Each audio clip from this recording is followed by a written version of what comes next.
श्री जगन्नाथ जी। कैसी महिमा! जगन्नाथ जी की ध्वजा में सूर्य और चंद्र दोनों विराजमान है। आप ध्वजा का दर्शन करोगे तो उसमें सूर्य का भी दर्शन है, चंद्र का भी दर्शन है। बोले चंद्रमा को क्यों धारण करते हैं? सूर्य प्रकाश का प्रतीक है, सूर्य को धारण करें। ठाकुर जी चंद्रमा को धारण करते हैं, तो इसका भी वैष्णव जन इतना सुंदर तर्क देते हैं। बोले भैया जगन्नाथ जी से उनकी गृहिणी लक्ष्मी रूठी रहती है हमेशा, और गृहिणी है ही वो जो रूठी रहे। तो लक्ष्मी जी रूठी रहती हैं, तो हमारे जगन्नाथ जी कुछ ना कुछ प्रयत्न करके उनको मनाते रहते हैं, उनको रिझाते रहते हैं। अभी रथ यात्रा के प्रसंग में आप लोगों ने शायद सुना हो, जब रथ लौट करके वापस आता है गुंडीचा से, तो मुख्य जगन्नाथ मंदिर के कपाट बंद हो जाते हैं, और कपाट बंद होते नहीं है, लक्ष्मी जी कर देती हैं। और फिर लक्ष्मी जी का प्रतिनिधि करते हुए उनके पुजारी जी सब ऊपर से जगन्नाथ जी को रथ में देखते हैं। अच्छा, बलराम जी अंदर चले गए, सुभद्रा जी रह गई, जगन्नाथ जी अकेले बैठे रहते हैं रथ पर। लक्ष्मी जी रूठ गई, बोले तुम हमको लेकर के नहीं गए हैं, अपनी मौसी के घर गए, हमको छोड़ गए यहीं पे अकेले, और गए तो गए, लौट के आए हो तो हमारे लिए लेके क्या आए हो बताओ? आप गए तो हमारे लिए क्या लाए? तो फिर जगन्नाथ जी रसगुल्ला का भोग दिखाते हैं नीचे से, आपके लिए रसगुल्ला लेकर के आए। बहुत सारे लोभ देते हैं, लक्ष्मी द्वार नहीं खुलती, जैसे ही रसगुल्ला दिखाते हैं जगन्नाथ जी सोई द्वार खुल जाते हैं, लक्ष्मी प्रसन्न हो जाती। तो लक्ष्मी जी को खुश करने के लिए जो जगन्नाथ जी कुछ ना कुछ करते रहते हैं। अब लक्ष्मी जी रूठी बैठी किसी बात से, जगन्नाथ जी ने मन बनाया क्या करें, तो जैसे समुद्र से उत्पन्ना है लक्ष्मी, वैसे ही समुद्र से उत्पन्न है चंद्रमा, माने भगवान के साले साहब हैं।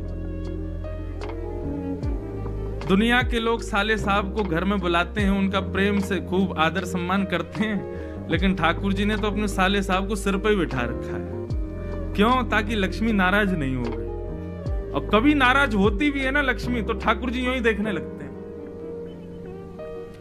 और जैसे ही ठाकुर जी ऊपर देखते हैं तो लक्ष्मी कहते ऊपर क्या देख रहे हो? बोले तुम देखो। अच्छा, अरे मेरा भैया बैठा। नहीं, मैं तो ऐसे ही कह रही थी, आप नाराज मत होना। वो अपने भैया को जब देखती है कि ऊपर बैठे हैं तो नाराज कम होती है। इसलिए ठाकुर जी के ध्वजा पर एक विनोद भाव है। ये शास्त्रीय बात तो बहुत सारी होंगी। शास्त्रीय बात तो यही है कि भाई पूरे विश्व को निशा में प्रकाश चंद्रमा देता है और दिन में प्रकाश सूर्य देता है, वो दोनों भी जिनके अधीन हैं वो श्री जगन्नाथ। पर इसका एक विनोद भाव ये कहता है, ठाकुर जी ने लक्ष्मी जी को प्रसन्न करने के लिए अपने साले साहब को ऊपर बैठा रखा। देखो ऊपर देख लो, ज्यादा नाराज होंगी तो फिर उनको नेक फेंक देंगे नीचे उतार के हम, तो इसलिए लक्ष्मी थोड़ी शांत बैठी रहती है। तो ऐसे ये भाव भी संत जन सुनाते हैं। जगन्नाथ जी लक्ष्मी को प्रसन्न रखने के लिए ऐसे अपने ध्वजा पर चंद्रमा जी को विराजमान करते हैं। तो चर्चा चल रही थी रूप और स्वरूप। भगवान के स्वरूप बहुत सारे हैं। भक्त ने जिस भाव से ठाकुर जी को पुकारा, ठाकुर जी वैसे हो गए।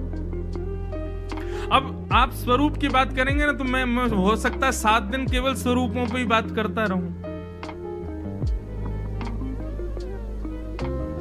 यहां पास में टोटा गोपीनाथ हैं, मैं कभी दर्शन करने नहीं गया हूं। अच्छा देखो, ये कितनी अच्छी बात, हमारे ग्रंथ और शास्त्रों का इतनी बड़ी कृपा है। आप भले शरीर से किसी स्थान का दर्शन करने मत जाओ, लेकिन उस स्थान के बारे में पढ़ भर लो, आपका मन उस स्थान का दर्शन कराएगा। कई बार कई लोग जगन्नाथपुरी नहीं गए, लेकिन कथा में जगन्नाथ जी की महिमा सुनते हैं तो उनको जगन्नाथ जी प्रत्यक्ष अनुभव हो जाते हैं। और फिर उसके बाद जब वो लोग आते हैं ना तीर्थ में, तो उनको यहाँ कमियां नहीं दिखाई देती, यहाँ ये कमी है या ये कमी, उनको सब अच्छा ही अच्छा दिखता। क्यों? क्योंकि पहले शास्त्रों के प्रमाण से उन्होंने सुन लिया है। बहुत सावधानी से सुनना। तो पास में एक टोटा गोपीनाथ,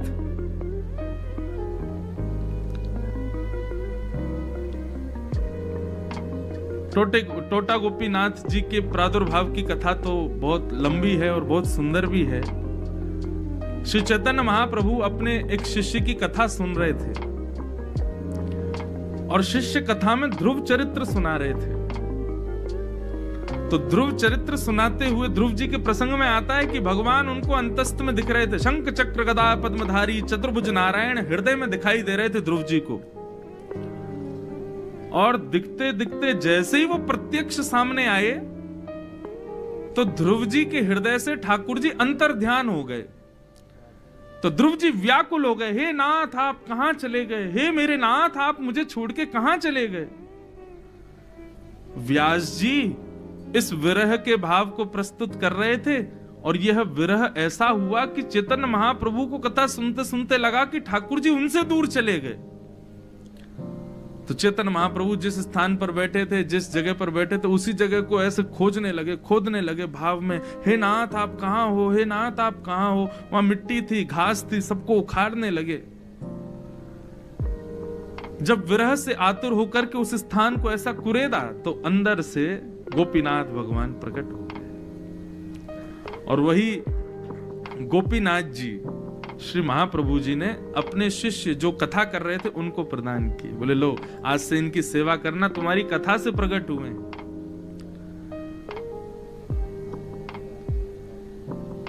सेवा करने लगे। एक दिन समाचार मिला उस शिष्य को कि श्री महाप्रभु जगन्नाथ जी में विलीन हो गए, महाप्रभु जी श्री जगन्नाथ जी में ही समाहित हो गए। इतना टूट गया वो भक्त, मेरे गुरुदेव कहां चले गए, मेरे गुरुदेव कहां हैं। बहुत रोए। स्थिति ये हो गई कि इतना विरह हुआ कि विरह के कारण धीरे धीरे उनकी कमर झुक गई। रोते रहते थे, वृद्धावस्था भी थी, लेकिन सेवा करने जाते थे ठाकुर जी की।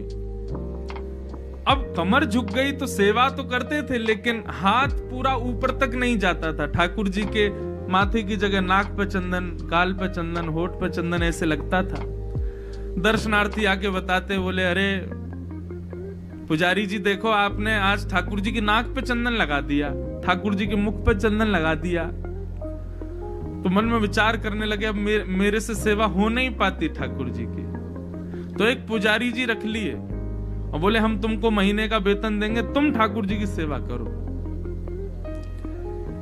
ऐसा एक पुजारी जी से उन्होंने कहा। रात्रि में जैसे सोए तो भगवान उनके स्वप्न में प्रकट हो गए, रोने लगे और रोते हुए बोले हम किसी पुजारी से स्पर्श नहीं, हम आपके लिए प्रकट हुए थे, हमको आपकी सेवा चाहिए, हम इसीलिए आए थे और आप गलत कर रहे हो, आप हमको किसी पुजारी के हवाले कर रहे हो। बोले नाथ मैं तो आपके भले के लिए कर रहा हूं, मुझसे श्रृंगार नहीं हो पाता, कमर झुक गई है, बूढ़ा हो गया हूं, इसलिए एक पुजारी को रखा है ताकि आपकी सेवा करे।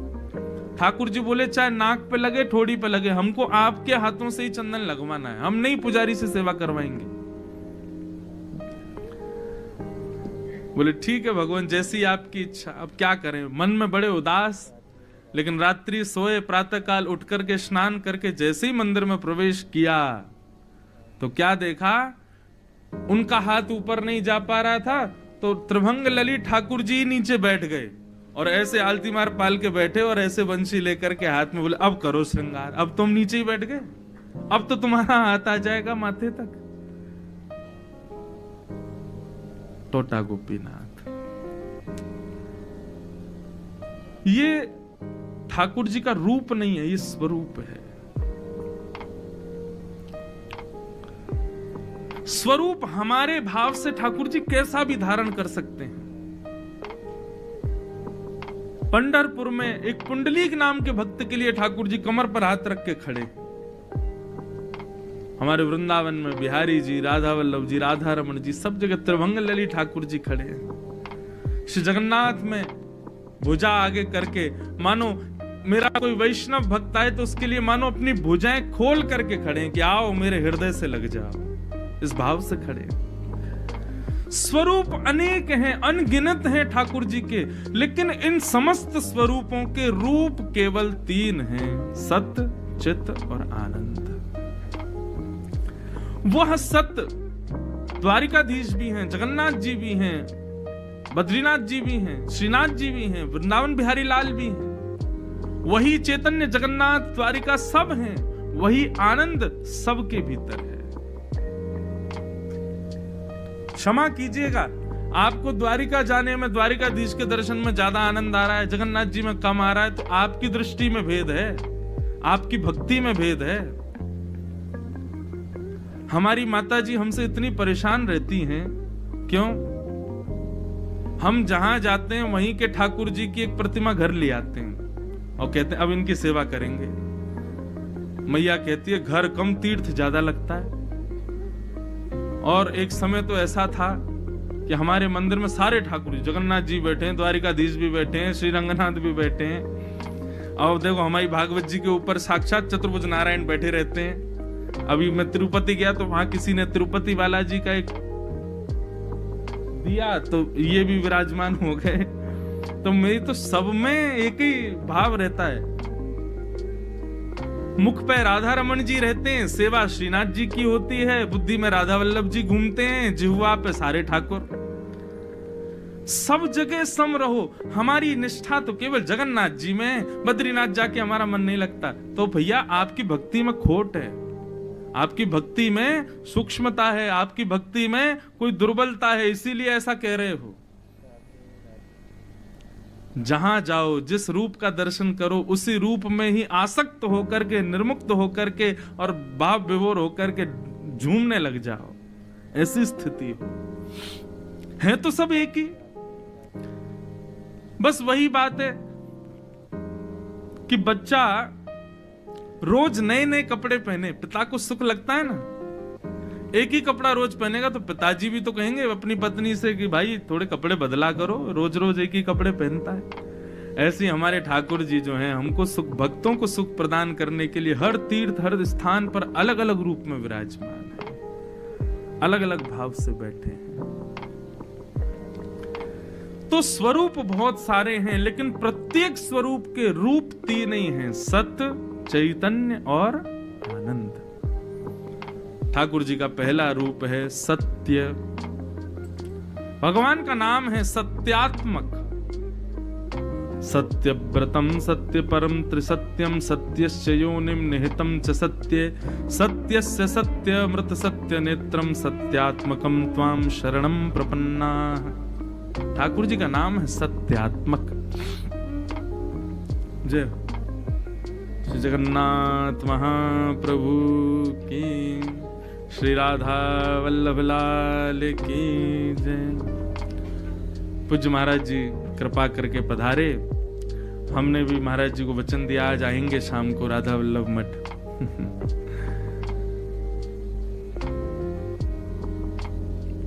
महाप्रभु की जय।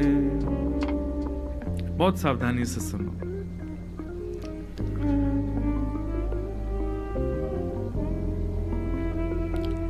सत्यात्मक। ठाकुर जी सत्य स्वरूप हैं। क्यों? क्योंकि उनके सन्मुख जाने पर सत्य आप छुपा नहीं पाओगे। जगन्नाथ भगवान के सन्मुख जाकर के आप अपने सत्य को छुपा नहीं सकते। आप सबसे छुपा लोगे, लेकिन ठाकुर जी से नहीं छुपा सकते। मेरे सामने आप झूठ बोल जाओगे, अपने किसी रिश्तेदार के सामने झूठ बोल लोगे, लेकिन हमारे जीवन में कुछ लोग ऐसे होते हैं, उनके सामने हम चाह करके भी झूठ नहीं बोल सकते। और उन लोगों में गुरु प्रधान होते हैं। गुरु के सामने झूठ नहीं बोला जाता। कई बालक होते हैं, वो अपने माता पिता से झूठ नहीं बोल पाते।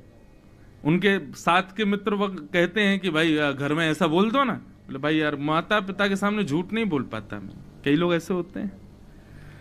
लेकिन बंधुओं, ठाकुर जी का रूप तो ऐसा है, उनके सामने कोई असत्य बोल ही नहीं सकता, सब सत्य ही बोलेंगे। ठाकुर जी के सामने कोई अपने सत्य को छुपा नहीं सकता, सब सत्य प्रकट करते हैं। इसलिए वो सत्य स्वरूप में है, सत्यात्मक। ठाकुर जी का दूसरा स्वरूप है चैतन्य। भगवान को कभी जड़ मत मानो। ठाकुर जी मूर्ति हैं। अब यहां जगन्नाथपुरी में आप जाओगे, यहां दारू ब्रह्म, काष्ठ के हैं ठाकुर जी, लकड़ी के हैं, लेकिन उनके प्रति दारू भाव रखना, काष्ठ भाव रखना, लकड़ी का भाव रखना, ये बहुत बड़ा अपराध है। नहीं, साक्षात भगवान है, साक्षात पुरुषोत्तम।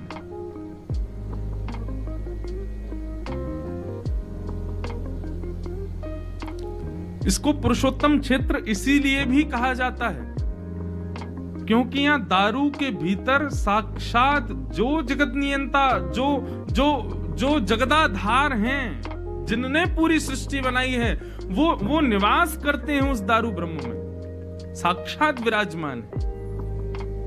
इसलिए पुरुषोत्तम क्षेत्र कहा गया। तो उनको कभी काष्ठ का, अष्ट धातु का, लोहे का, सोने का, चांदी का ऐसा कभी नहीं मानना है। वो साक्षात भगवान है। उनके प्रति चैतन्य भाव रखो, जड़त्व नहीं रखना है। ये भगवान का दूसरा रूप है। पहला सत्य, दूसरा चैतन्य और तीसरा आनंद। ठाकुर जी आनंद स्वरूप हैं। जो आनंद वृंदावन बिहारी को देखने में आता है, वही आनंद श्री जगन्नाथ जी को देखने में आता है।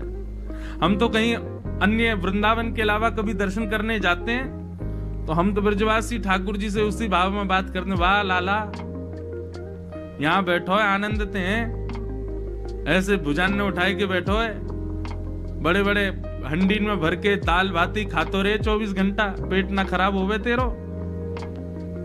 मां द्वारिकाधीश में, हाँ वाह भैया, हमारे यहाँ तो गैया न चरावे, यहाँ राजा धीराज बन के बैठो है। बद्रीनाथ गए, बद्रीनाथ में तो तुम्हारा तपस्वी बन के बैठे हैं ठाकुर जी।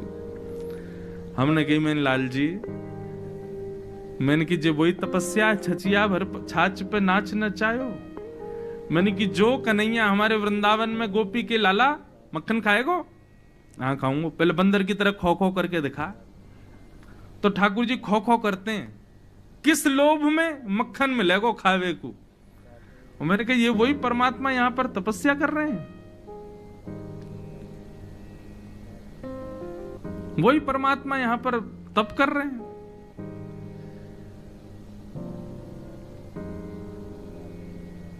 सत, चित और आनंद। आनंद सब जगह है। हमारी कथा में हमने बीच में कई बार कुछ ऐसे भाव कहे, अब वो सुनकर के कई श्रोता जन जाकर के मंदिर में उस जय जयकार का प्रयोग करने लग गए।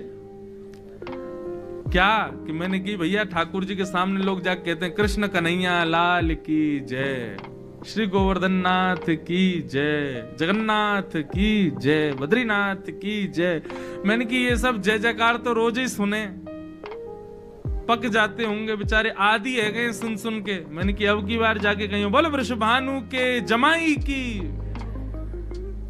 ठाकुर जी अगर चुपचाप बैठे भी होंगे तो भी एक बार को आंख तो खोले ही लेंगे, भैया कौन आया हो ये, वृषभानु के जमाई की जय। द्वारिका में जाकर के, अब द्वारिका के सब पुजारी वहां पर खूब स्नेह करते हैं, तो मैं जब जाता हूं तो द्वारिकाधीश में सब लोग जय जयकार करते हैं। हम जब कहें वृषभानु के जमाई की जय, तो एक पुजारी जी आए, बोले चुप ऐसा मत बोलो। मैंने कहा क्यों नहीं बोले? बोले रुक्मणी आदि सब पटरानियां पीछे ही बैठी हैं, वो आपको तो कुछ नहीं कहेंगे, हमको छोड़ेंगे नहीं। बोले किसको ले आए हो? वृषभानु के जमाई। यहां तो कहो भीष्मक के जमाई की जय। मैंने कहा नहीं, हम तो वृषभानु के जमाई की जय बोलेंगे। तो ठाकुर जी आनंद स्वरूप हैं, चाहे कहीं विराजें, जगन्नाथपुरी में हो, द्वारिका में हो, बद्रीनाथ में हो, सब जगह आनंद प्रदान करते हैं। हमने तो चारों धामों में कथा की है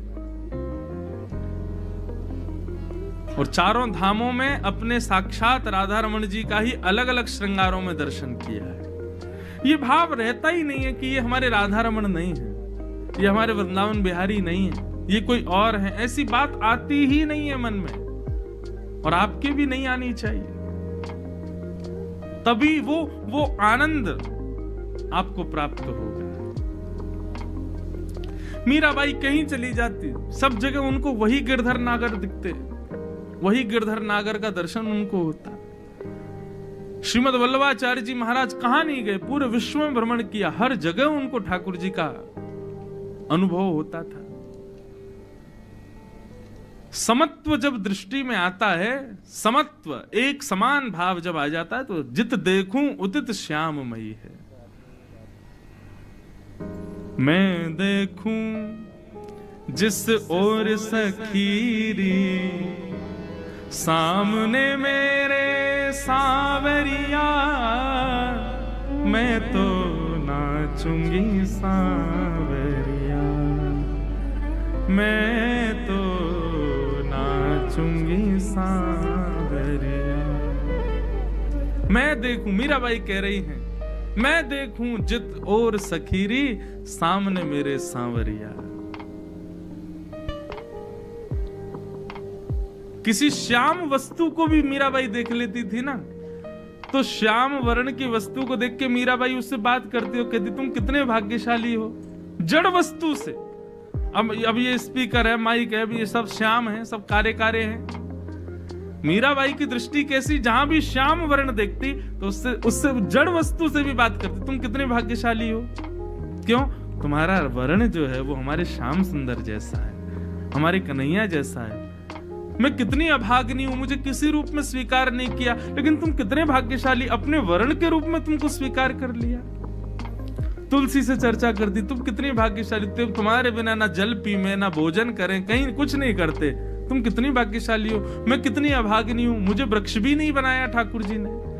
पुष्पों को देखती तो मीराबाई उनकी प्रशंसा करती, तुम कितने भाग्यशाली, उनके चरणों में तो जाते हो। मैं कितनी अभागिनी, मुझे उस रूप में भी स्वीकार नहीं किया। बहती हुई नदी को देखती, कहती तुम कितने भाग्यशाली हो, तुमसे स्नान करते हैं, मुझे तो उसमें भी स्वीकार। सबको श्रेष्ठ मानती, सब जगह कृष्ण संबंधी भाव रख करके मीराबाई सब में कृष्ण को देखती थी। इसलिए जहां जाती, जिस रूप में, जिस भाव में जाती, आनंद में ही रहती मीराबाई।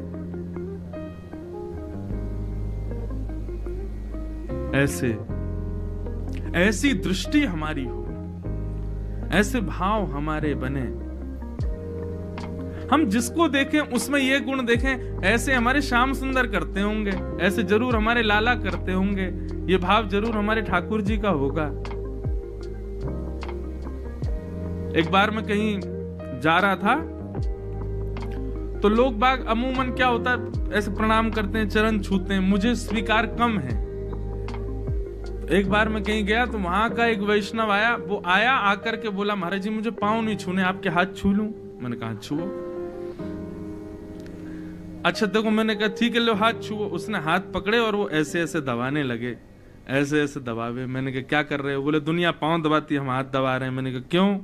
बोले आप इन हाथों से लाल जी को उठाते हो, आप इन हाथों से उनको माला पहनाते हो, आप इन हाथों से उनको भोग धराते हो, आप इन हाथों से उनकी आरती करते हो, उनको इत्र लगाते हो। ये हाथ कितने सौभाग्यशाली हैं आपके। और बार बार महाराज जी हाथ को लेवे, अपने गाल से लगावे, अपने हृदय से लगावे।